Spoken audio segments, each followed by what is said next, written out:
Hello students, welcome to Sigma e learning centre. कैसे हैं आप सब? I hope you are all doing well. तो चलिए सर, स्टार्ट करते हैं आज का अपना लेक्चर। ये रियल नंबर्स का पार्ट 4 होने वाला है, जिसमें हम एक्सरसाइज 1.3 को सॉल्व करेंगे। लेकिन एक्सरसाइज 1.3 को सॉल्व करने से पहले हम समझेंगे बेटा फिर से कि इर्रेशनल नंबर क्या होता है। आप लोग को याद होगा कि जब मैंने रियल नंबर्स का पहला लेक्चर पढ़ाया था, तो उसमें मैंने आपको बताया था कि इर्रेशनल नंबर्स क्या होते हैं। बट यहाँ पे अब चलो उसके बारे में थोड़ा डिटेल में डिस्कशन करते हैं, एंड देन हम लोग अपनी सवाल को सॉल्व करेंगे। ठीक है, चलिए सर। अब बेटा, इरेशनल नंबर।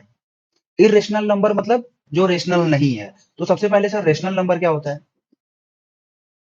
ठीक है, ये रेशनल नंबर। अब रेशनल नंबर सर क्या होता है? सर ऐसा कोई भी नंबर जिसको हम p बाई क्यू के फॉर्म में लिख सकते हैं। Any number which can be written in the form p by Q where q is not equal to zero and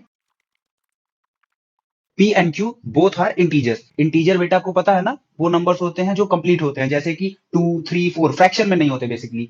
तो ये पॉजिटिव भी होते हैं, निगेटिव भी हो सकते हैं। तो पी कोई पॉजिटिव नंबर भी हो सकता है, निगेटिव नंबर भी हो सकता है। क्यू भी कोई पॉजिटिव नंबर हो सकता है, निगेटिव नंबर हो सकता है, लेकिन क्यू जीरो नहीं हो सकता। अब जैसे आपने एक नंबर लिख दिया 2/7, तो ये क्या है? ये पी देखो, पी क्या है? 2 है, और क्यू क्या है? 7 है, और Q is not equal to zero भी है। तो ये सेटिस्फाई कर रहा है, तो ये नंबर क्या हो गया? ये हो गया रेशनल नंबर। रेशनल नंबर, ठीक है। तो ऐसे नंबर्स जिनको हम पी बाई क्यू के फॉर्म में नहीं लिख सकते, या अगर हम उनको p बाई क्यू के फॉर्म में लिखते हैं, तो वो बाकी की कंडीशन को सेटिस्फाई नहीं करते। ऐसे नंबर्स को हम इरेशनल नंबर कहते हैं। In simple language, those numbers which are not rational are known as irrational numbers. जैसे देखो, आप एक नंबर ले लो, सपोज करो √5। ठीक है, अब √5 को आप क्या लिख सकते हो? √5/1। तो सर p बाई क्यू के फॉर्म में तो हमने लिख दिया। आप तो बोल रहे थे कि जो p बाई क्यू के फॉर्म में लिखा जाएगा वो रेशनल होगा, लेकिन उसके साथ और कंडीशन थी कि क्यू की वैल्यू जीरो नहीं होनी चाहिए। सर क्यू की वैल्यू 1 है और वो जीरो के बराबर तो नहीं है, ये भी सेटिस्फाई हो गई। लेकिन बेटा एक कंडीशन और है, p and q both are integer. क्या √5 इंटीजर है? इंटीजर है ये इंटीजर नहीं है। ठीक है, तो ये वाली कंडीशन सेटिस्फाई नहीं हुई, इसीलिए √5 क्या होगा? एक इरेशनल नंबर होगा। ठीक है, तो इरेशनल नंबर आपको पता चल गया। अब इरेशनल नंबर की आपको डेफिनेशन लिखनी होगी, तो आप लिख सकते हो those numbers which can not be written in the form p by Q, or if they are written in the form p by q, they do not satisfy the conditions of rational number। ठीक है, मतलब दो condition है ना, कि q can not be equal to zero, और दूसरी condition क्या है कि p q आर इंटीजर। ठीक है, ये हो गया। अच्छा, इसमें एक चीज का और आपको काम लगेगा प्रूफ करने में, composite number. Composite number, composite number. तो कंपोजिट नंबर कैसा नंबर होता है बेटा? ऐसा नंबर जो प्राइम नंबर नहीं होता है। प्राइम नंबर क्या होता है बेटा? अभी मैं उसकी डिफिनेशन दे रहा हूं, पर आप समझो बात को, क्योंकि सारे कॉन्सेप्ट को मैं कनेक्ट कर रहा हूं एक दूसरे से। प्राइम नंबर क्या होता है बेटा? पहली बात तो, प्राइम नंबर अगर एक्स है मान लो, तो ये क्या होगा? एक से बड़ा होगा, एक नहीं हो सकता, क्योंकि एक प्राइम नंबर नहीं होता है। मैं 10 बार बता चुका हूं आपको। एक से बड़ा होगा, और या तो खुद से डिवाइड होगा या वन से डिवाइड होगा। मतलब इसके फैक्टर्स क्या होंगे? या तो वो नंबर इटसेल्फ होगा, या फिर वन होगा। इसके अलावा किसी तीसरे नंबर से वो डिवाइड नहीं होगा।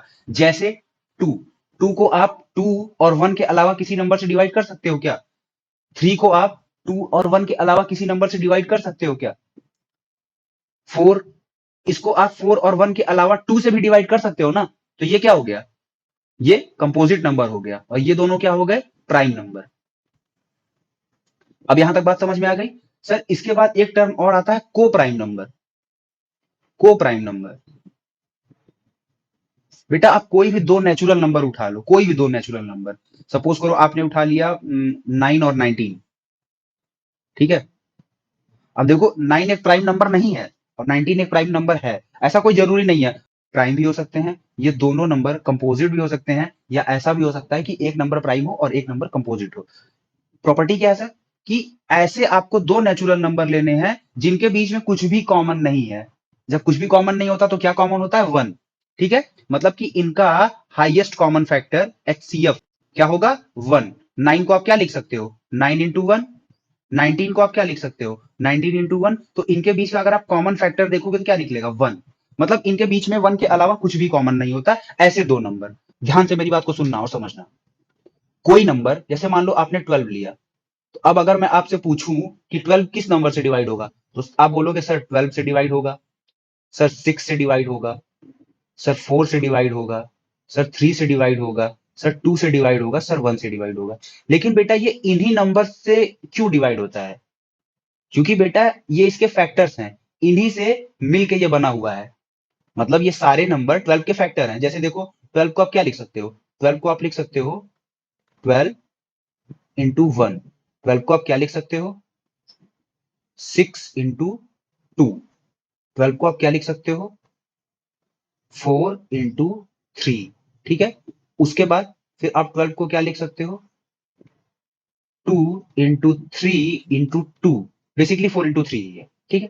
तो बेटा आप देख रहे हो कि ये सारे नंबर से किसी ना किसी कॉम्बिनेशन में, ये नहीं कि सारे नंबर को एक साथ में प्रोडक्ट किया है, ये सारे नंबर क्या हैं? 12 के फैक्टर हैं।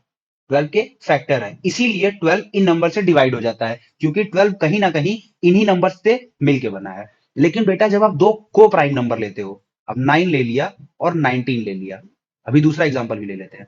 इनके बीच में बेटा कॉमन फैक्टर क्या होता है? आपको अभी पता है मैंने कि इनके बीच में कुछ भी कॉमन नहीं होता सिवाय 1 के।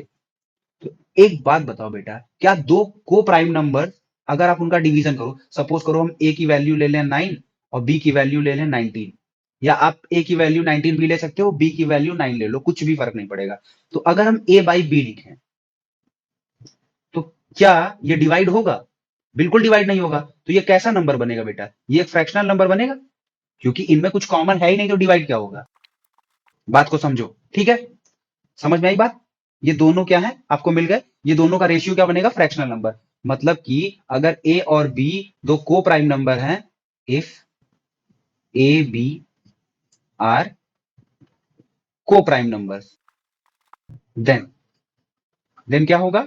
अगर हम ए बाई बी का रेशियो निकालेंगे तो वो क्या निकलेगा? Fundamental number. ये प्रॉपर्टी 1 हो गई, जो मैं आपको अभी बता रहा हूं। ठीक है, हम लोग सवाल सॉल्व करेंगे, पर अभी आप इसको देखो। ठीक है, पहली प्रॉपर्टी मिल गई। अब बेटा दूसरी चीज देखो, अगर ए बाई बी एक फ्रैक्शनल नंबर बन गया है, ध्यान से देखो, तो फ्रैक्शनल नंबर जो होता है, बिल्कुल आराम से चलो, ए बाई बी है बेटा, ए बाई बी। अब ए की वैल्यू हमने क्या ली है? 9, और बी की वैल्यू क्या ली है? 19। यही हमने लिखा हुआ है, किसके बराबर लिखा हुआ है? ए कॉमा बी के। ठीक है, मतलब कि ए की वैल्यू 9 है, बी की 19 है। तो बेटा अगर हम इसको ए बाई बी के फॉर्म में लिख रहे हैं, तो क्या ये रेशनल नंबर नहीं है? बिल्कुल एक रेशनल नंबर है। कैसे? सर सारे फ्रैक्शनल नंबर पहली बात तो रेशनल नंबर होते हैं, अगर आपको प्रॉपर्टी याद है। नहीं भी याद है तो सर देख लो ना, ए की वैल्यू 9 है, बी की वैल्यू 19 है। ठीक है, और 19 सर जीरो के बराबर तो नहीं है, इसको हम पी बाई क्यू के फॉर्म में लिख रहे हैं ना। अगर ये पी है, ये क्यू है, तो Q is not equal to zero. और 9 और 19 क्या है? दोनों इंटीजर्स हैं, तो रेशनल नंबर के डेफिनेशन को ये सेटिस्फाई कर रहा है। तो क्या बन गया कि ये एक रेशनल नंबर होगा। ठीक है, अगर ए बी को प्राइम है, अगर ए बी को प्राइम नंबर्स हैं, ये दूसरी प्रॉपर्टी आप देख रहे हो, ए बी अगर को प्राइम नंबर्स हैं, then A by B is rational number. मिल गया? यहां तक कोई दिक्कत बेटा? ये आपकी दूसरी प्रॉपर्टी हो गई। बेसिकली पहली प्रॉपर्टी से आप निकाल सकते हो, अगर ए बाई बी फ्रैक्शनल नंबर है, सारे फ्रैक्शनल नंबर रैशनल नंबर में इंक्लूड होते हैं। ठीक है, बात खत्म। अभी चलो बेटा अगली प्रॉपर्टी चलते हैं। पढ़ाने को मैं आपको डायरेक्ट भी सवाल लगवा सकता था, बट ये बेस है, फिर बाद में लगातार करूंगा तो आपको अच्छा नहीं लगेगा। अब बेटा देखो, सपोज करो आपके पास कोई नंबर है, सारी जितनी भी प्रॉपर्टी यूज होने वाली है डेरिवेशन में या प्रूफ में, वो मैं आपको पहले ही एग्जांपल के थ्रू बता दे रहा हूं, ताकि जब आप सवाल लगाएं तो आप सिर्फ सवाल लगाएं, आपको कोई चीज सोचनी ना पड़े। ठीक है, अब देखो, अगर बेटा ए बाई बी, अभी हम वही एग्जांपल लेके चल रहे हैं, 9/19 है, इसको हम किसी नंबर से और डिवाइड कर दें, ठीक है, या मल्टीप्लाई कर दें। चलो इसको एक नंबर एक्स से डिवाइड कर दे रहा है, मल्टीप्लाई कर दे रहा है, X into A by B. ठीक है, ध्यान से देखो, जहां पे जहां पे एक्स की वैल्यू क्या हो सकती है? 1 2 3 dot dot dot 9 dot dot dot dot dot 19 dot dot dot dot dot कुछ भी। ठीक है, 1 से लेकर इन्फिनिटी तक। तो बेटा इसकी वैल्यू आप कुछ भी रखो, 1 रखोगे तो क्या बनेगा? 9/19। 2 रखोगे तो क्या बनेगा? 18/19 बनेगा ना? ऐसे बनते चला जाएगा और कुछ भी कैंसिल नहीं हो रहा है। लेकिन जब आप x की वैल्यू 19 रख दोगे, 19, तो ये क्या बन जाएगा? 19 गुणे 9/19। तो ये क्या बन गया 9। और 9 को बेटा आप क्या लिख सकते हो 9/1। और आपको पता है कि सारे इंटीजर क्या होते हैं रेशनल नंबर। रेशनल नंबर मतलब कि अगर ए बी कोई भी दो को प्राइम नंबर्स हैं, ए बी कोई भी दो प्राइम नंबर्स हैं, को प्राइम नंबर्स, आप लेके देख लेना एग्जांपल। आप चाहो तो 2 3 का एग्जांपल ले लो, 3 4 का एग्जांपल ले लो, 4 5 का एग्जांपल ले लो, 6 7 का एग्जांपल ले लो, किसी का भी ले लो, आपको पता चल जाएगा कि हाँ ये है। ठीक है, इसका मतलब क्या है बेटा कि अगर ए बी एक को प्राइम नंबर है तो उनका रेशियो क्या होता है रैशनल नंबर। आप समझ में आया? ये फ्रैक्शनल भी हो सकता है या इंटीजर भी हो सकता है, लेकिन ये दोनों मिलके क्या बनाते हैं रैशनल नंबर। तो ये रैशनल नंबर हो सकता है। उसके बाद अगर इस रेशियो को, ये जो रेशियो निकल के आया है ए बाई बी, इसको अगर हम एक्स से या किसी नंबर एक्स से मल्टीप्लाई कर दें तो भी जो रिजल्ट निकल के आएगा वो क्या होगा रैशनल नंबर। पहली चीज समझ में आई। इसी तरह अगर हम इसको किसी भी नंबर एक्स से डिवाइड कर दें तब भी जो रिजल्ट निकल के आएगा वो क्या होगा रैशनल नंबर। समझ में आ गई बात? और एक चीज क्या पता है कि अगर ये ए बाई बी है, ए ये मतलब ए जो है और बी जो है ये को प्राइम नंबर है, तो A never get divided by B. सोचो ना बेटा, डिवाइड होने के लिए क्या चाहिए कॉमन फैक्टर। कॉमन फैक्टर है ही नहीं तो ए को बी कभी डिवाइड नहीं कर पाएगा या बी को ए कभी डिवाइड नहीं कर पाएगा। वैसे वर्षा कंडीशन है। ठीक है, ना ए बी को डिवाइड कर पाएगा कभी, ना बी ए को डिवाइड कर पाएगा, क्योंकि दोनों के बीच में कोई कॉमन फैक्टर नहीं है एक्सेप्ट 1। ठीक है, अब ये सारी चीजें समझ में आ गई। अब एक लास्ट प्रॉपर्टी देख लो, ये सारा नोट करते चलना बेटा, कहीं आपको काम आएगा जितना भी मैंने अभी तक बताया है। सपोज करो आपने एक नंबर ले लिया है 15। ठीक है, और आपने एक ऐसा नंबर ले लिया नीचे जिससे 15 डिवाइड हो रहा है। जैसे आप जो भी नंबर लोगे, आपने 7 लिया तो आपको डिनोमिनेटर में 7 लेना पड़ेगा। मतलब आप कोई नंबर चूज करो तो डिवाइड करने के लिए आप उसका कोई फैक्टर ही चुन लो। तो जैसे 15 मिलके बना है 3 5 15 या 1, हम कुछ भी ले सकते हैं। तो चलो हम 5 ले लेते हैं। ठीक है, तो सर अगर 5 से 15 डिवाइड हो रहा है, बिल्कुल होगा सर, फ्रैक्शन है तो डिवाइड होगा ही। तो सर ये कहता है कि अगर if A is divisible by B. ठीक है, if A is divisible by B. अब इसका इनडायरेक्ट मतलब क्या होता है बेटा कि बी जो है ए का एक फैक्टर है। कोई भी नंबर किसी दूसरे नंबर से तभी डिवाइड होगा जब उनके बीच में कोई ना कोई कॉमन फैक्टर होगा। उनके बीच में कोई ना कोई कॉमन फैक्टर होगा तभी डिवाइड होगा। ठीक है, ए इज डिविजिबल बाई बी, इसका मतलब क्या है? इसका मतलब होता है they have one common factor other than 1। और ये एटलीस्ट है, मतलब एक से ज्यादा फैक्टर भी हो सकते हैं कॉमन। ठीक है, अगर ए इज डिविजिबल बाई बी, ए कोई नंबर हो सकता है, बी कोई नंबर हो सकता है। और अगर ए बी ऐसे नंबर है कि ए को आप बी से डिवाइड कर सकते हो, तो ये कंफर्म है कि उन दोनों नंबर में एटलीस्ट एक फैक्टर कॉमन होगा 1 के अलावा। मतलब समझे? अब आप 15 को आप 7 से डिवाइड नहीं कर सकते ना। क्यों नहीं कर सकते? को प्राइम नंबर्स हैं। देख लो, इनके बीच में अगर आप कॉमन फैक्टर निकालोगे तो क्या निकलेगा? सिर्फ 1 निकलेगा, तो कभी डिवाइड ही नहीं होगा। तो 7 और 15 क्या बन गया? को प्राइम नंबर का सेट। मैंने आपको डेफिनेशन में बताया को प्राइम नंबर ऐसे नंबर का सेट होता है जिनके बीच में सिर्फ एक कॉमन फैक्टर होता है जो कि एक खुद होता है, नंबर 1। ये यही होता है। ठीक है, उनके बीच में कुछ भी कॉमन नहीं होता। जहां कुछ भी कॉमन नहीं होता वहां 1 कॉमन होता है। ठीक है, अब बेटा इसकी जगह आप कोई और नंबर ले लो, 15 8 ले लो। तो भी देखो 15 को आप क्या लिखोगे 3 × 5, और 8 को आप क्या लिखोगे 2 × 2 × 2। कुछ भी कॉमन है? कोई भी फैक्टर कॉमन है बेटा? नहीं, तो डिवाइड भी नहीं होगा। नो डिवीजन, नो डिवीजन, कोई डिवीजन नहीं होगा। तो जब कोई डिवीजन नहीं होगा तो क्या हो गया 8 और 15 क्या हो गया? फिर से देखो को प्राइम हो गया सीपी। अब मैं सीधे लिख रहा हूं को प्राइम। ठीक है, लेकिन अगर आप 15 ले लो और नीचे 9 ले लो, तो देखो 15 को क्या लिखोगे आप 3 × 5, और 9 को आप क्या लिखोगे 3 × 3। तब ये डिवाइड होगा और वैल्यू क्या आएगी 5/3। ये डिवाइड हुआ कब? जब इन लोग में एक कॉमन फैक्टर था एटलीस्ट। अब इसको आप और अच्छे से अगर देखना चाहते हो, मतलब बड़े में, तो आप 225 ले लो। ठीक है, और इसको आप 9 से डिवाइड करने की कोशिश करो, तो देखो 225 क्या होता है, 15 का स्क्वायर होता है। अभी के लिए ध्यान से देखो, और नीचे क्या है, 3 into 3 है। अब आपको पता है कि 15 को आप क्या लिख सकते हो, 3 into 5 into 3 into 5 divided by 3 into 3। अब यहां देखो दो कॉमन फैक्टर थे, तो ये डिवाइड हुआ। मतलब कि मेरा इतना देर से समझाने का मतलब ये था बेटा कि अगर कोई भी नंबर किसी दूसरे नंबर से डिवाइड हो रहा है, तो इसका मतलब कि उन दोनों नंबर के बीच में कोई भी कॉमन फैक्टर है एक के अलावा।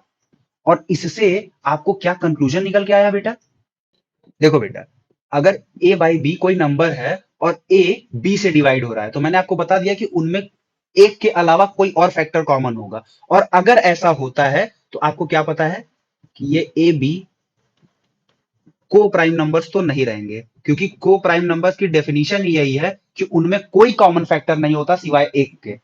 ठीक है, समझ में आ गई बात। ये कंक्लूजन था इतनी सारी चीजों का। ठीक है, और वन लास्ट थिंग, कि अगर कोई नंबर किसी नंबर से डिवाइड हो रहा है, ठीक है, if a is divisible by b, then a square is also divisible by b and vice versa। ठीक है, मतलब कि बेटा, अब इस प्रॉपर्टी का मतलब समझ लो। कह रहा सर कि अगर कोई नंबर a b से डिवाइड हो रहा है, जैसे एक नंबर 9 है, ये 3 से डिवाइड हो रहा है, ठीक है, 3 से डिवाइड हो रहा है, तो कहता है कि सर अगर a b से डिवाइड हो रहा है तो a का स्क्वायर भी उसी b से डिवाइड होगा। तो सही बात है बेटा, हो ही रहा है। आप चेक कर लेना कोई भी नंबर लेके, क्योंकि बेसिकली बेटा है क्या, स्क्वायर क्या होता है, स्क्वायर होता है सेम नंबर का दो बार मल्टीप्लीकेशन।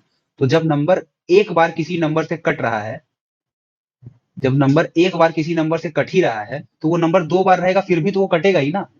तो बस वही चीज है। और वाइसे वर्सा का मतलब क्या है कि अगर ए स्क्वायर को बी डिवाइड कर रहा है, तो इसका मतलब है कि ए को भी बी डिवाइड करेगा। ठीक है, ये प्रॉपर्टी एग्जांपल के थ्रू आप देख सकते हो। इसी एग्जांपल को रिवर्स कर दो 81 वाले को। 81 अगर 3 से डिवाइड हो रहा है, 27 आ रहा है, तो इसका मतलब अब 81 को आप ए स्क्वायर मान रहे हो। ठीक है, ए स्क्वायर मतलब 81, तो किसका स्क्वायर होता है, 9 का स्क्वायर होता है। तो ए क्या बन गया, 9। ठीक है, और बी क्या बन गया, 3। तब ए भी बी से डिवाइड होगा, दैट इज की 9/3। ये रिवर्स कंडीशन हो गई। अब चलो बेटा सवाल पे चलते हैं, यही सारी प्रॉपर्टी यूज करेंगे, अब वहां पे एग्जांपल नहीं देंगे। तो ये जितनी भी प्रॉपर्टी बताई गई है, ये आपको अब लोग कॉपी पे नोट कर लेना, और अगर उसके बाद कोई डाउट रहता है तो आपको इंस्टाग्राम के लिंक डिस्क्रिप्शन में है, लास्ट में आप वहां पे जाके इंस्टाग्राम पे मैसेज कर सकते हो। अदरवाइज चैनल के अबाउट सेक्शन में आपको टेलीग्राम की लिंक मिल जाएगी, वहां आप पर्सनली मुझे मैसेज कर सकते हो, मैं वॉइस नोट्स के थ्रू आपको समझा दूंगा अगर कुछ भी दिक्कत रहती है। वैसे मैं पूरी कोशिश करूंगा कि यहाँ कोई दिक्कत ना हो। तो चलिए सर पहले क्वेश्चन की तरफ बढ़ते हैं। एक्सरसाइज 1.3, फर्स्ट क्वेश्चन क्या है बेटा, फर्स्ट क्वेश्चन आपका है कि prove that √5 is an irrational number. तो मैथ में हम लोग हमेशा एक टेक्निक यूज करते हैं। कैसी टेक्निक यूज करते हैं, हम लोग हमेशा उसका अपोजिट मान के चलते हैं। बोल रहा है कि √5 इज एन इरेशनल नंबर, इसको हमें प्रूफ करना है। ठीक है, हम क्या कह रहे हैं, हम कह रहे हैं हम मानेंगे ही नहीं। हम कह रहे हैं कि √5 इज अ रेशनल नंबर से, या आप स्टार्टिंग से ऐसे लिख सकते हो कि let us suppose that √5 is a rational number. ठीक है, आप लिख सकते हो ऐसे, let us suppose that √5 is a rational number. ठीक है, यहां तक आप लिख लोगे। And then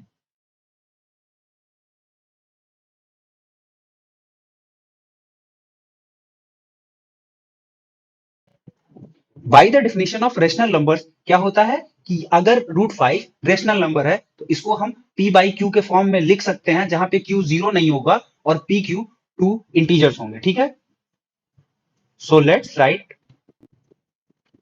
√5 as a ratio of to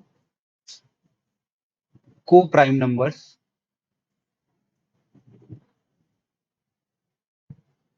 क्योंकि हम कोई भी इंटीजर चुन सकते हैं ना, हम तो कोई इंटीजर चुन सकते हैं, तो हम ऐसे सेट उठा रहे हैं कि को प्राइम नंबर्स का हम सेट उठा रहे हैं। उठाने को तो हम कोई भी नंबर उठा सकते थे, लेकिन आपसे रेशनल नंबर में बोला गया कि आप कोई भी पी बाई क्यू ले सकते हो, पी कुछ ले सकते हो, क्यू कुछ ले सकते हो, बस जीरो छोड़ के।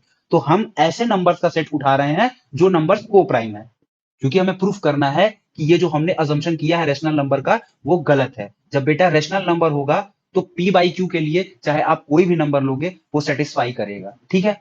तो पी बाई क्यू को प्राइम नंबर्स के लिए भी सेटिस्फाई करेगा, लेकिन हमें पता है कि ये सेटिस्फाई नहीं करेगा, इसीलिए हम को प्राइम नंबर का सेट उठा रहे हैं। अदरवाइज कोई कहेगा सर को प्राइम नंबर क्यों उठाए, आप कोई और नंबर उठा लेते। कोई और नंबर उठा लेंगे बेटा तो शायद ये सवाल प्रूफ ना हो, लेकिन आपसे बोला गया है कि रेशनल नंबर को हम पी बाई क्यू के फॉर्म में लिख सकते हैं, जहां पी और क्यू कोई भी दो इंटीजर हो सकते हैं।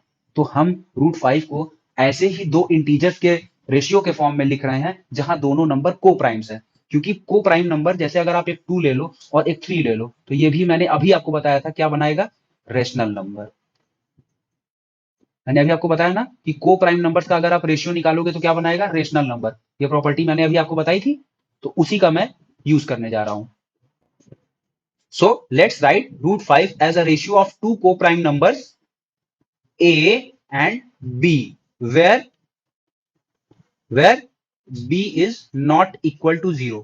अब देखो इतना, चाहे सवाल रूट 5 के लिए आए, रूट 3 के लिए आए, रूट 7 के लिए आए, रूट 11 के लिए आए, रूट 19 के लिए आए, 13 के लिए आए, ये इतना स्टेटमेंट जितना अभी तक मैंने लिखा है ये आप हर सवाल में लिखोगे, इतना आप हर सवाल में लिखोगे, ठीक है।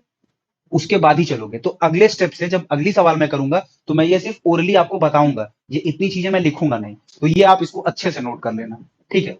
देन अब हम इसको लिखने वाले हैं, root 5 is equal to A by B, where B is not equal to 0 and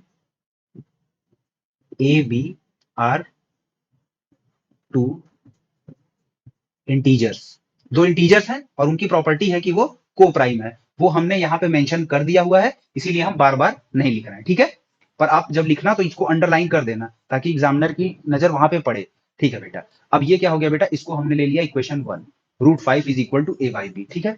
तो अब बेटा स्क्वेयरिंग कर देते हैं, squaring both side, squaring both sides, ठीक है। बोथ साइड की स्क्वेयरिंग कर देंगे तो क्या आ जाएगा बेटा, रूट 5 का square is equal to A by B का स्क्वायर। तो यहां क्या हो जाएगा 5, यहां क्या हो जाएगा ए स्क्वायर, यहां क्या हो जाएगा बी स्क्वायर। फिर बेटा आप इसको मल्टीप्लाई कर दो तो क्या हो जाएगा, 5b square is equal to A square. यहां से आपको क्या मिल जाएगा, B square is equal to A square upon 5। मतलब बी स्क्वायर क्या बना रहा है बेटा, देखो बी स्क्वायर बना रहा है ए स्क्वायर अपॉन 5, मतलब बी स्क्वायर की वैल्यू क्या है, ए स्क्वायर अपॉन 5। अच्छा ए स्क्वायर 5 डिवाइड होके क्या बना रहा है, बी स्क्वायर। इसका मतलब क्या है, it means that A square is divisible by 5, ठीक है बेटा। अब ये क्या इंप्लाई करता है, विच इंप्लाइज दैट, ये मैंने आपको अभी प्रॉपर्टी बताई थी, which implies that A is also divisible by 5। निकल के आई बात, ये आप कर लो इक्वेशन 2। अब ए बेटा 5 से डिविजिबल है, ए 5 से डिविजिबल है, इसका मतलब क्या होगा बेटा कि अगर हम ए दो नंबर से मिलके बना है, दो नंबर से, तो एक नंबर 5 होगा और दूसरा नंबर एक्स होगा, X Y M alpha beta gamma जो तुमको मानना है मान लो, where X is any natural number, ठीक है, ठीक है बेटा। तो अब एक बात बताओ बेटा कि क्या हम ये value A is equal to क्या बन गया है 5x, ये उठा के इक्वेशन 1 में रख दें। Putting the value of a is equal to 5x in equation 1, we get what we get, root 5 is equal to 5x, जहां x कोई भी आर्बिट्री नंबर है, ठीक है, बस ये इरेशनल नंबर नहीं है, रेशनल भी हो सकता है, ठीक है, कोई भी नंबर है, तो ये भाई b यही होगा। फिर से बेटा इसका स्क्वायर कर देते हैं, squaring both sides we get 5 is equal to 25x square. Under root 5 का स्क्वायर करोगे तो 5 आएगा, 5 का स्क्वायर करोगे 25 आएगा, x का स्क्वायर करोगे तो x स्क्वायर, और नीचे क्या मिलेगा, b स्क्वायर। मिल गया बेटा। अब एक बात बताओ, इसको फिर से हम क्या लिख सकते हैं, इसको हम फिर से ऐसे लिख सकते हैं, 5b square is equal to 25x square. यहां से हम इसको ऐसे लिख सकते हैं कि नहीं लिख सकते हैं बेटा, पहले ये बताओ। लिख सकते हैं बेटा, एकदम लिख सकते हैं। तो बेटा अब एक बात बताओ, which implies that b square is equal to 25x square upon 5 लिख सकते हैं, ये कैंसिल हो जाएगा।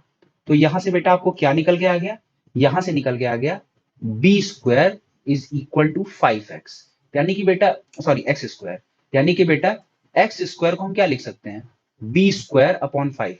यानी कि बेटा अगर हम b स्क्वायर को 5 से डिवाइड कर रहे हैं तो कोई एक नंबर आ रहा है x स्क्वायर, ठीक है, which implies that b square is divisible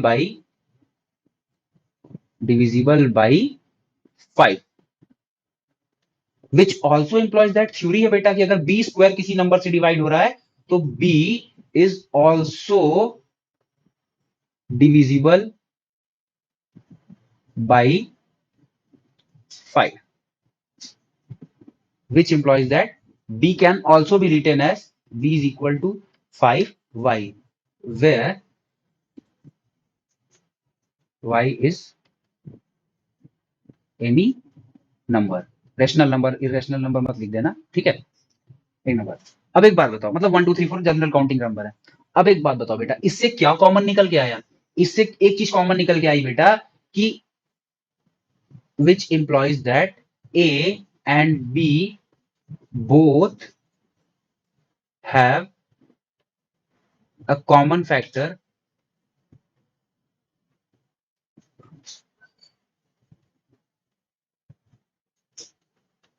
other than 1, which is 5। मतलब ए और बी बेटा देखो, ए भी 5 और किसी नंबर का प्रोडक्ट बन गया और बी भी 5 और किसी और नंबर का प्रोडक्ट बन गया, मतलब दोनों में एक के अलावा एक कॉमन फैक्टर क्या हो गया। अब जैसे आप लिखोगे ए बाई बी, ये रफ वर्क है साइड में, तो आप क्या लिखोगे 5x अपॉन 5y, तो ये एक दूसरे को डिवाइड करेंगे ना, तो ये डिवाइड करना ही नहीं था, क्योंकि ए बी तो आपको पता है ना कि को प्राइम नंबर है, वो एक दूसरे को डिवाइड नहीं करते, विच contradicts which contradicts our assumption of AB being a co-prime number set। ए और बी को प्राइम नंबर्स नहीं है, ठीक है, जब ए और बी को प्राइम नंबर्स नहीं है तो इसका मतलब क्या है, hence we can conclude that our assumption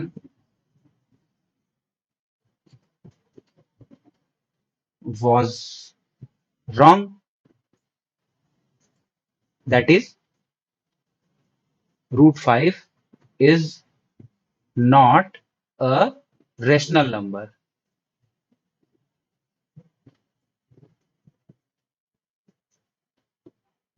root 5 is an irrational number।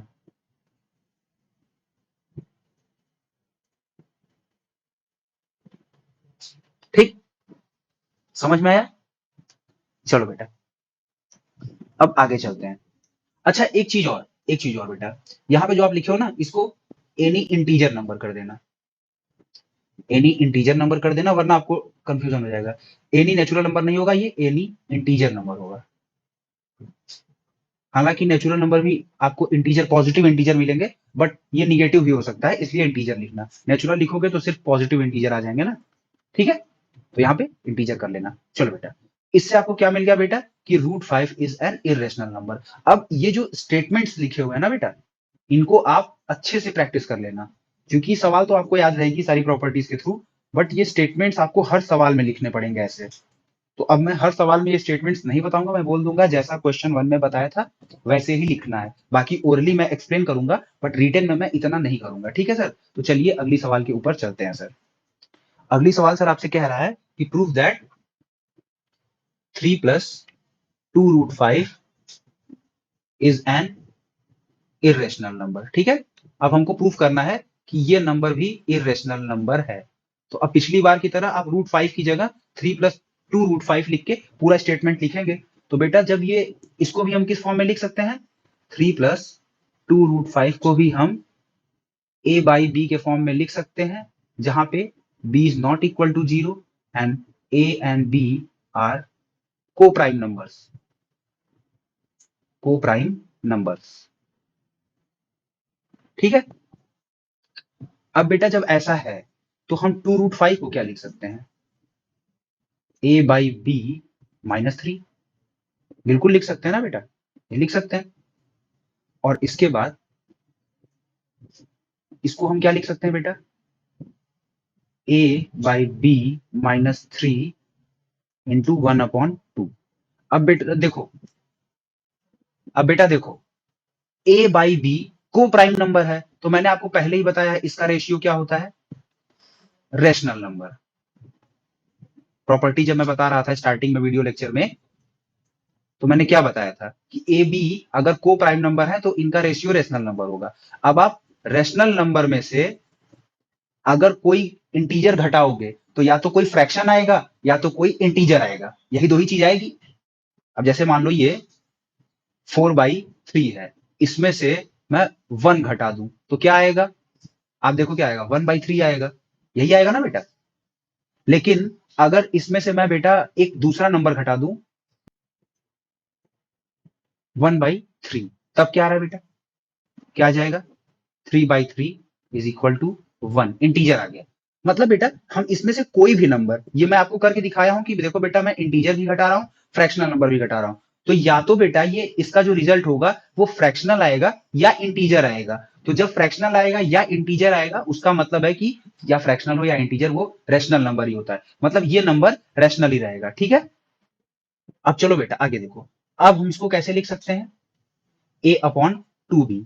ये भी मैंने आपको बताया हुआ है बेटा, स्टार्टिंग में ही बताया था कि अगर ऐसा है कि a/b अगर को प्राइम नंबर्स हैं तो ये a/b रेशनल नंबर होगा, उसको आप किसी नंबर से मल्टीप्लाई करो या डिवाइड करो या ऐड करो या सब्सट्रैक्ट करो, रिजल्ट आपका क्या रहेगा, रेशनल नंबर ही रहेगा। तो ये क्या हो गया, ये एक रेशनल नंबर हो गया, ये क्या हो गया, ये एक फ्रैक्शनल नंबर हो गया। अब रेशनल नंबर में फिर से आप इंटीजर घटाओ या फ्रैक्शनल नंबर घटाओ, जो रिजल्ट निकल के आएगा बेटा वो हमेशा रैशनल नंबर ही होगा, रैशनल नंबर ही आएगा रिजल्ट, ठीक है।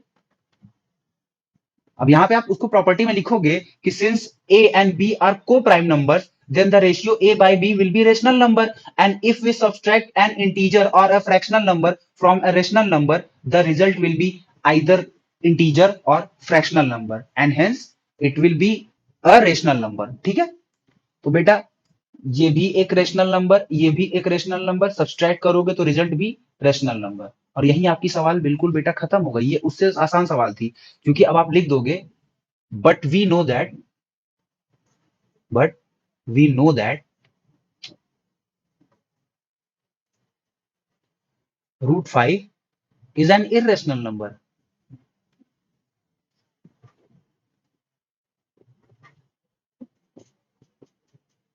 and hence our assumption is wrong that 3 + 2√5 is a rational number, which implies that 3 + 2√5 is an irrational number। आपका assumption wrong हो गया, आपने माना था कि 3 + 2√5 एक रेशनल नंबर है, और यहां से क्या आ गया कि ये एक इरेशनल नंबर है, ठीक है। आपका assumption ही wrong हो गया, तो ये आपका प्रूफ हो गया, ठीक है। स्टेटमेंट आप फर्स्ट क्वेश्चन से कॉपी कर सकते हो, ठीक। अब चलो अगले क्वेश्चन पे देखो बेटा, अगले क्वेश्चन के बेटा 3 पार्ट हैं।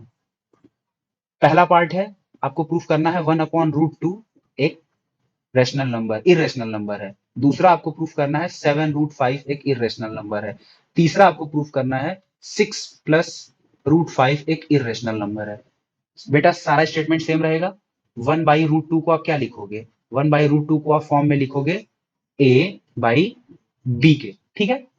इसका मतलब क्या हो जाएगा बेटा? इसका मतलब हो जाएगा b/a इज इक्वल टू √2। आप इसको इधर ले जाओगे, मल्टीप्लाई करोगे, यहाँ 2√2 आ जाएगा और ये इधर चला जाएगा।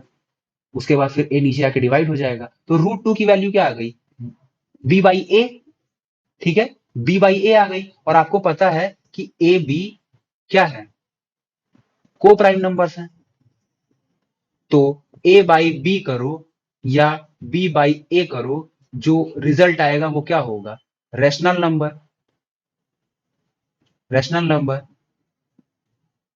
But you know that √5, √2 is an irrational number.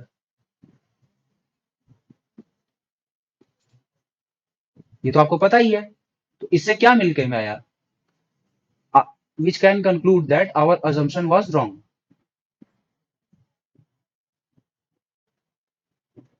Is wrong, ठीक है। हमारा assumption जो है वो गलत है और 1/√2 एक रेशनल नंबर नहीं बल्कि एक इरेशनल नंबर है। सवाल सॉल्व हो गई? मजा आ रहा है? बिल्कुल सिंपल है। पहली सवाल जिसको समझ में आ गई उसको आगे का कोई भी सवाल परेशान नहीं कर सकता। अगला सवाल देखो, ये और भी सिंपल है। 7√5, फिर से बेटा वही a/b के फॉर्म में लिखो। और a/b अगर को प्राइम है, ए बी क्या है? को प्राइम है। तो आपको बार बार मैं बता रहा हूं चिल्ला चिल्ला के कि a/b क्या होगा? Rational number. और जब ये रेशनल नंबर होगा तो इसमें किसी भी नंबर से मल्टीप्लीकेशन करो या डिवाइड करो, वो भी रेशनल नंबर ही होगा। यानी कि √5 इज इक्वल टू a/7b। ये एक रेशनल नंबर है, तो √5 क्या आ गया? Rational number. लेकिन तुम जानते हो कि √5 क्या है? इज एन इरेशनल नंबर है।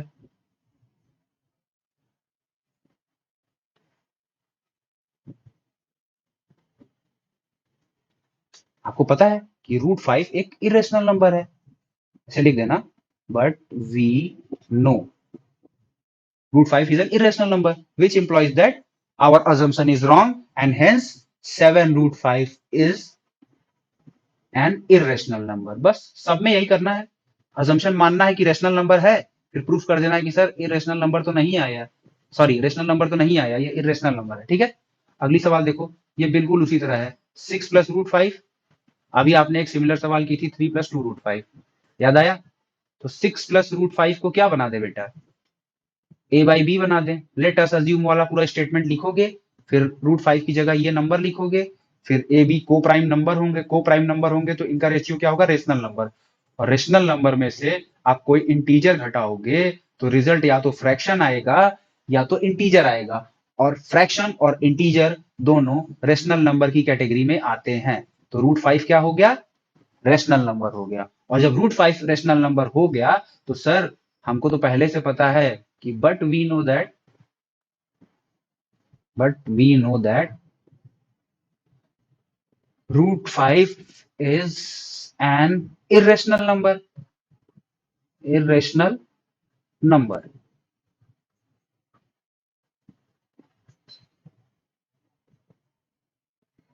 and hence, इसमें मैं अच्छे से लिख दे रहा हूं, and hence our assumption is wrong.